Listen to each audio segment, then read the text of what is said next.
guys, welcome back to the Healthy Maven. I am back today with a delicious recipe for you, and it's back to school, which is a really great time to reset old habits and kickstart some new ones. Things like keeping some fresh ingredients in your house so you don't go out and buy a dozen cupcakes. Now, don't get me wrong, I love me a good cupcake, but it's probably not something that I'm gonna do every day, which is why I've teamed up with my friends over at Silk, who are also sponsoring this video as part of their 5 days, 5 ways series. So what that means is that I have put together 5 recipes for you guys, and I've teamed up with 4 other creators who have also put together 5 recipes, which means there's 25 recipes total. So that's a lot of recipes to get you started. I'm gonna be showing you how to make chia pudding. I'm teaching you my basic recipe and then 5 ways to customize it, which is why I really love using Silk because they have such a variety of products so I can customize things and really get creative. The basic recipe, super simple. You just gotta remember this: a 1/4 cup of chia seeds to a cup of Silk. Now you can double that, you can triple that, you can really play around, but that is my basic recipe.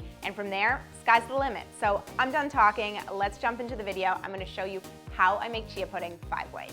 So for all these recipes, I'm actually just doubling my basic recipe. So I'm using a 1/2 cup of chia seeds, 2 cups of Silk, and in this case, I'm using Silk almond, and then I'm adding a little bit of maple syrup and a little bit of vanilla, and that's just my basic recipe. To make it chai flavored, you add in about a teaspoon of chai spice, and then you put that top on and you put it in the fridge overnight or for at least 8 hours, and when you wake up the next morning, you have chia pudding. So all the liquid gets absorbed by the chia seeds, it gets really nice and thick.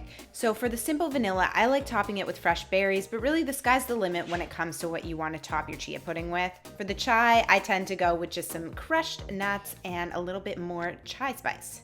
But let's move on to another flavor. This time I'm using the Silk coconut, and we're gonna be making a tropical flavored one. So just the same basic recipe, but this time I'm using the coconut, and I'm topping it with some kiwi and a little bit of pineapple and some shredded coconut.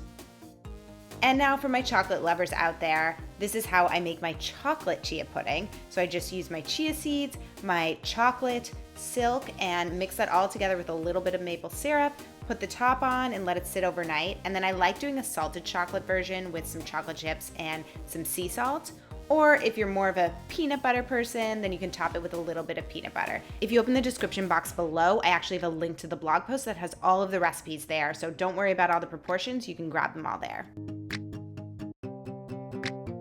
So that's it, guys. I hope you enjoyed my 5 chia pudding recipes. I'm really excited to hear which one is your favorite or which one you plan to make first. I'm personally a fan of the simple vanilla. What can I say? I'm kind of a vanilla girl. If you guys want more recipes, definitely check out the description box below. I'm linking to all of my fellow creators' channels into the playlist that includes all of their videos, so that's 25 recipes, and head over to Lauren Toyota from Hot for Foods channel. She's sharing 5 breakfast recipes, and breakfast is the most important meal of the day, besides dessert.